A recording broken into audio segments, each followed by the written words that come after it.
What is up, everybody? Thank you so much for stopping by at the channel. Today I'm here at HSP Diesel here in Memphis, Michigan, and we're going to talk about something that's first on the market in production right now.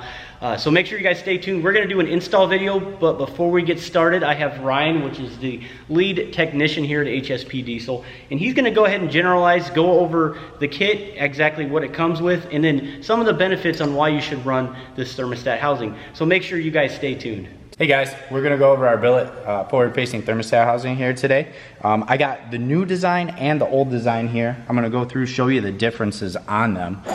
So as you can see internally, they're both pretty much the same. One big difference that we did do on these. So this is actually the older style, and you can see this is for the coolant return on your factory VGT turbo. The old style, we were welding them in, so unfortunately if you want to grow in the future to a S300 single kit, your only option was to either plug this or unfortunately buy a new lower housing. Well, to fix this issue, what we actually did is we went ahead and drilled and tapped this rear housing. So you're going to be able to run the hose barb fitting if you're running the VGT and like to run the coolant through it. And the other option is just a simple plug. So you can run your hose barb. Later down the road you can put your plug in there and it'll work great on your S300 kit. Now this kit's going to come with everything you need. It's going to come with a new LB7 LLY oil fill neck. It's going to come with a new fan shroud bracket for you. It's going to come with our HSP 5-layer silicone boots with hose clamps, both for the coolant feed and for the coolant crossover. Ryan, that sounds really awesome, and I noticed you have the stock thermostat housing here. So can you show me the benefits, kind of like the differences between that and why this is so much better? Absolutely. So not only cleanliness, as you can see, this thing's been on the truck for many miles. It actually just came off a customer's truck, but also the flow increase. So you can see the inside of that is, you know, the rough casting, and if you look at ours, we have a nice machine billet piece with good transitions and everything to really optimize coolant flow. And I noticed it's more of a direct shot versus, like you said, transition. Correct. With this guy right here, it just has that super like 45 going in, or whatever you want to call it. It almost looks like a 90. Yep. Going right into that hose. Absolutely. So great. Okay, well I appreciate you showing me this product right here. Let's go ahead and get into the install. First we're going to pop this intake off, get it out of our way. The only reason why we're doing this is just to get down to the belt tensioner. I like to flip the AC compressor over just to get it out of the way. It makes the install a lot faster.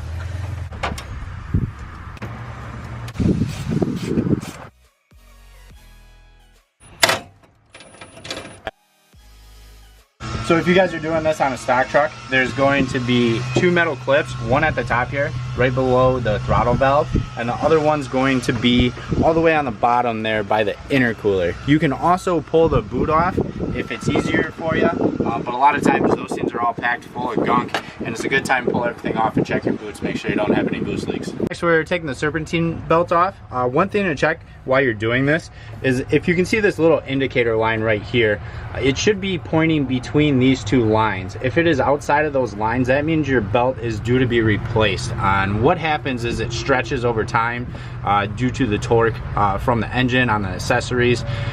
So if you're not between the lines, this is a great time to replace a belt. Hey guys, next we got to get this AC compressor out of our way so we can get to the thermostat housing. First thing, make sure you disconnect the high pressure limit switch on the AC pump, and then also the compressor harness. Make sure you use a screwdriver. You don't want to break these tabs off.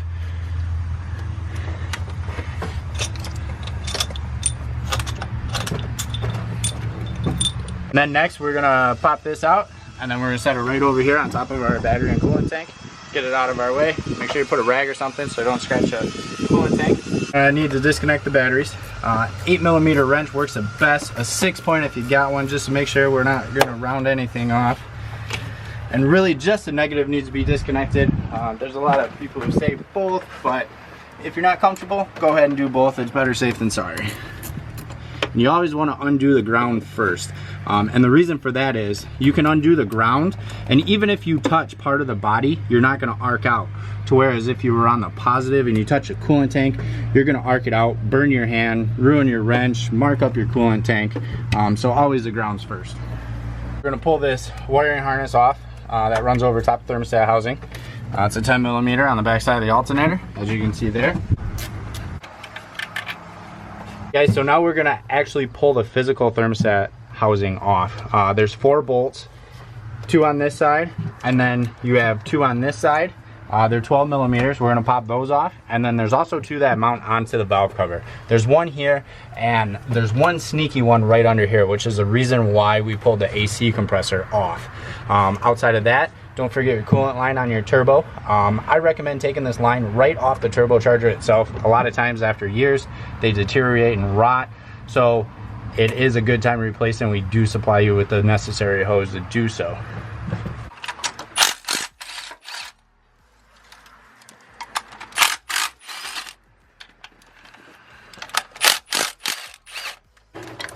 Use your magnet, pull the bolts out. It's a lot easier to grab them first that way than it is to try to fish them out of the valley.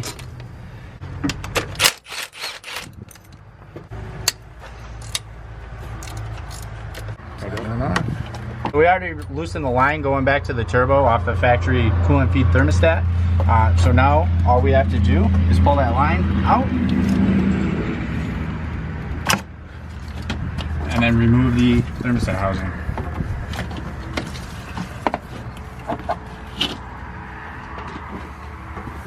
There it is, guys. Let's take a look at our thermostats. So one of the things you want to check for, there's a rubber seal that seals this thermostat. If you see chunks of rubber missing on this thermostat, or you know the thermostats have more than 100,000 miles on them, it's time to replace them. They work great, but the Duramaxes are pretty known for failure. You can see you got 2 of them. One opens at 185, the other one is 180. So now we're going to pull the rest of the coolant hose off the turbocharger. The factory one is going to have a crimp style clamp on it, similar to like the fuel lines, the power steering pumps. This guy had already replaced his and put the worm gear clamps on it. So now we're going to pop off this oil fill neck. You're going to take a bolt out of your factory fan shroud here. I have 1 more down here that holds it to the front cover. Both of these are 12 millimeters. So one other thing you guys want to check before you go ahead and pull this out, you want to make sure you don't have a bunch of dirt built up between that oil fill neck and your front cover, because as soon as you pull that out, that's going to drop all that dirt down into your engine. So normally what I do on this, guys, is I will loosen that bolt and then pull your oil fill neck up, and you can see that dirt I was talking about, and then pull it up with your bolt in it, that way you don't drop it. Guys, here's a couple differences in the oil fill necks. You can tell completely different routing from the LB7 LOY style. This is your LBZ LMM style. Once you get this out of here, take your O-ring off the bottom of it, get it all cleaned up. You're going to use the same O-ring on your new oil fill neck. If the O-ring is ripped or dry rotted, anything like that, now's a good time to change it. That way you don't got an oil leak. Okay, now the installation is going to be pretty much the same way we took this out. I did oil the O-ring, help it go into the front cover. Again, put your socket on the bolt as you feed it down in there so you're not going to drop it. And then once you get it, you're going to start the bolt into the front cover just a little bit. Don't try to tighten it down. And then once that is in, you're going to push the oil fill neck down into the front cover and then tighten the bolt down. So now we're going to install our bracket for our fan shroud, and this is simply going to go from this oil fill to the fan shroud. Now a lot of people, for whatever reason, they take this inner fan shroud out. This is absolutely critical on the LBZs to keep this in. What this does is this tightens up the distance between the fan and the shroud, and it makes the fan more efficient at being able to cool the engine down. And then you're going to put your fan shroud bolt back in. Now this does move the fan shroud forward a little bit than it was from the factory, and that's just to give us a little bit more room to get that coolant pipe through. One major thing you want to check before you go and tighten this all up is go ahead and give your fan a spin. Make sure it's not touching this. If there are adjustments that need to be made, you can easily move this until the fan isn't contacting the housing and then tighten it up. So we got our fitting. You want to make sure that is tight. A lot of times we do not tighten that, whether it's raw, powder coated, just check it. So this is going to set down. First we got to get our thermostats in here, so let's grab those. We're going to put our thermostats in. Now it doesn't matter which way this one in particular goes. This one's gonna go on the back side of this housing, and the reason for that is, as you can see, this is offset from center, so you want to make sure that the bleeder holes are pointing towards the back. This front one doesn't necessarily matter. My OCD makes me put it the same way as the other one though. Make sure your bolts are in there. Then you're going to grab your 6mm Allen wrench and tighten that down. Okay, we're going to put our coolant tube on our turbocharger before we put this top section on. That way when we get our hose cut to length, it'll be a lot easier with less stuff in your way. We're going to go ahead and slide this over the nipple. You're going to want to position the hose clamp so it's easily accessible. If we do it this way, we can get to it from behind the hot side tube.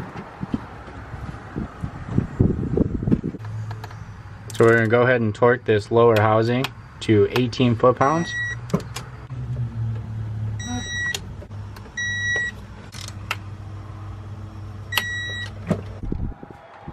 So as you can see, guys, I'm behind this hot side with my ratchet with a 8mm swivel on the worm gear clamp.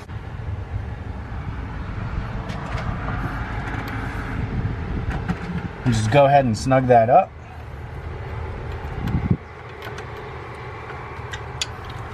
And then if you weren't able to see it, here's the socket that I'm using to do so. Again, it's an 8mm universal with about a 6-inch extension. Now we got to trim this hose down to length. Every truck is a little bit different, so we do send you some extra hose. You want to be able to route this thing as cleanly as possible. We're going to go right here over this main harness and then behind the FPR harness. So we're going to cut it right about there and hose clamp it on.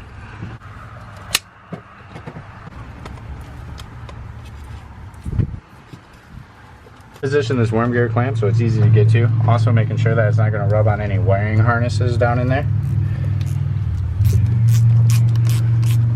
Next, guys, we're going to get ready to put the top of our thermostat housing on.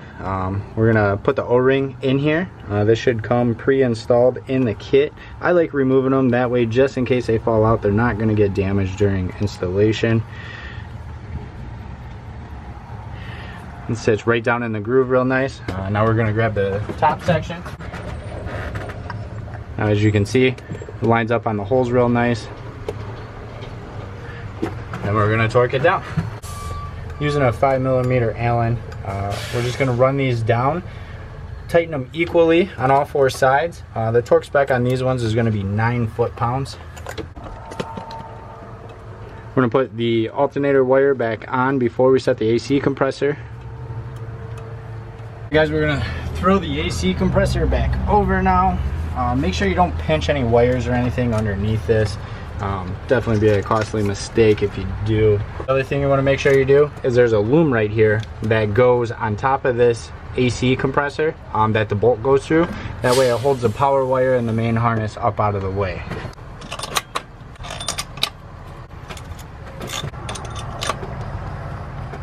Now that we got the AC compressor back on and torqued down, we can go ahead and plug in the high pressure limit switch and the AC clutch control.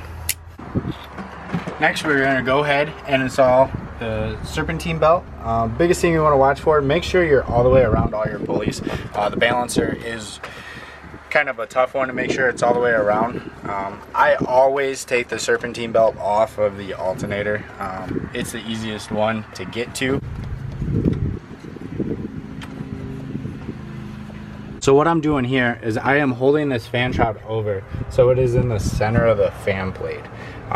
Once it's center, go ahead and tighten this bracket down. This bracket's going to hold the fan shroud bracket and the oil fill in place. Once that's snug, you can see that's nice and tight now. Then we're going to grab our 13 and tighten the fan shroud bolt up to the bracket itself.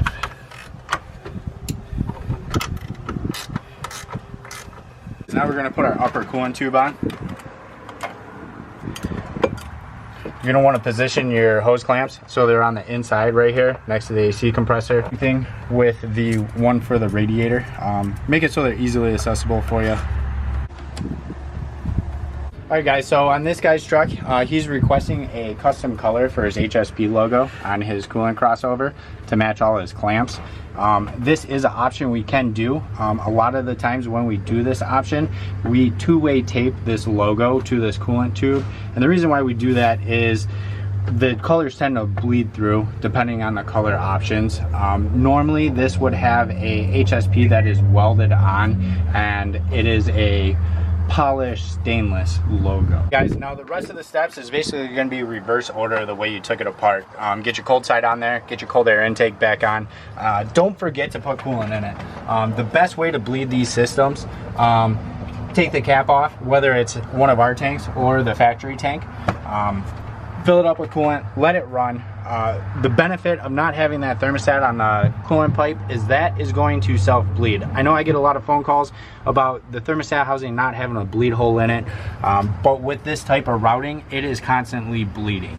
Okay guys, so you can see where the bleed hole is here on the factory thermostat housing. The reason why they have it is they have a thermostat here that only opens once it's up to temperature. With the way that we do ours, it's a continuous flow through the turbocharger, so it's automatically going to bleed when the truck's running. Now when you guys go to fill it back up, if you have drained all your coolant, these systems hold about 4.5 gallons. I recommend keeping the DexCool orange coolant in there. It is a 5-year, 150,000 mile coolant, so there's no need in changing it out unless you are at that mileage. Now if you are over that mileage, it is a good idea to change it. There is electrolysis that does happen in the cooling systems, and it can wear out water pumps and eat away cylinder head castings. All right, Ryan, while you're involved in getting all the other ductwork pieces on there, I must say it looks beautiful under the engine bay. It really dresses it up, and I really do appreciate you explaining to the viewers how to install the thermostat housing kit and how beneficial it is. So that is all the time that we have for today. Again, guys, really cool that HSP hooked me up with a coupon code. It's going to save you 5% on anything HSP on their website, which is hspdiesel.com. Okay, and then I know you said you're going to link this to the product, so in case... Absolutely, yep. This video will be available on our product page. If you guys are installing this and have any questions, look back through the video. If you have any questions other than that, feel free to give me a call and I'll be able to help you with whatever questions you have. Yeah, I'm probably going to go ahead and put one of these on my LBZ as well. You guys have a good day. Thanks for watching. Don't forget to subscribe. We'll see you on the next video. Take care.